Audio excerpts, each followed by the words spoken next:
I'm David Bilsborough, business owner here at Cheshire Cars in Crewe in Cheshire, a used car vehicle retailer with 25 years in business, so we're rightfully proud of that heritage. 25 years ago in 2021 did I start the business. Now Tendai is behind the camera, so thank you Tendai, and it's Tendai's suggestion for this video, which we'll tell you about in a moment. But before I do that, you're watching it through YouTube. Now this YouTube channel of ours, this little YouTube channel, is now approaching 900,000 views.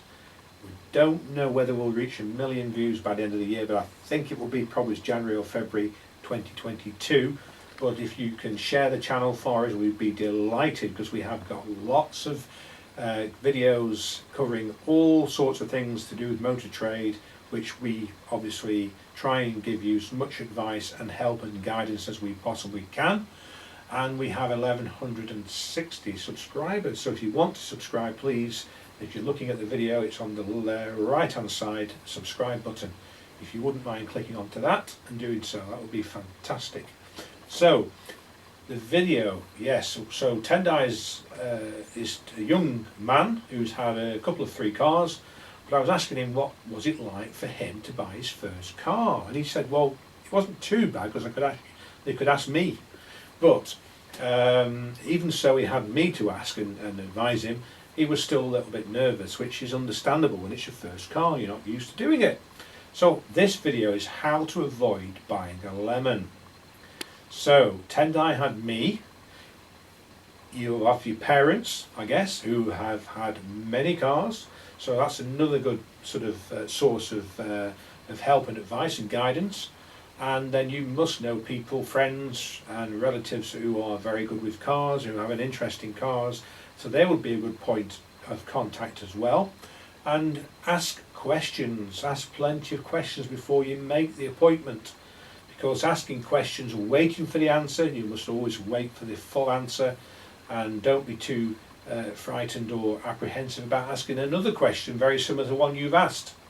So there's some good tips. And also another thing you can do, which you're probably not aware of, at least not everyone is aware of, is on an older car you can actually now go online to the DVLA and the government website, that is, and have a look at the car's MOT history.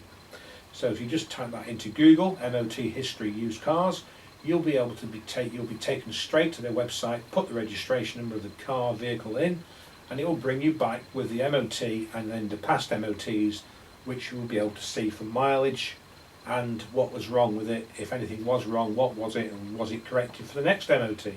So there's some good pointers. But ultimately, if it seems too good, sounds too good, is too good, it probably is too good. So walk away, keep your money, don't leave a deposit neither until you're absolutely sure it's for you and you've done all those checks. I'm almost forgetting, because I'm in the trade every single day, so these things that I do, I've not advise you that you should also carry out a provenance check on the vehicle using the chassis number, the mileage and the registration number. You've got 3 points of provenance check that I could recommend to you. I'll recommend the best one first, which is motor check. The second one, third one are equal really. One is Experian and one is HPI. But the motor check one will give you the information that the other 2 won't give you, which is any undeclared insurance write-offs. So that's mainly vehicles that have been at some stage in the past in a salvage auction and been sold as repairables, but not been declared for the slip through the net that it was a write-off. Doesn't mean it's unsafe, it just means that you need to know this to make an informed decision. You need to find out the categories of insurance write-offs. Now we have got a video on those, so if you do want to go into our categories of videos, you will see insurance write-off video in there. It's a fairly recent one actually, so you shouldn't have to look too far back in the history of our videos. So, and that's about it. If you do have any questions, please do ask them in the comments section, and I will personally answer each and every one of them. So that's David Bilsborough, business owner here at Cheshire Cars in Crewe in Cheshire. Have a fantastic evening and there'll be more from Tendai and myself in a few weeks' time.